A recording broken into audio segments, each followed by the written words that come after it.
Hello hi, నేను మీతో రాజ్ కుమార్.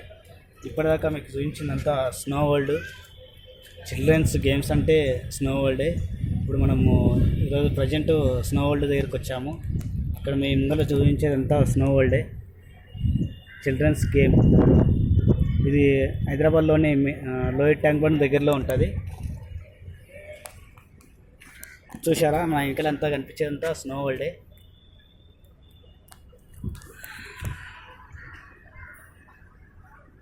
మీకు టైం టేబుల్ అన్నీ కూడా పెట్టాను.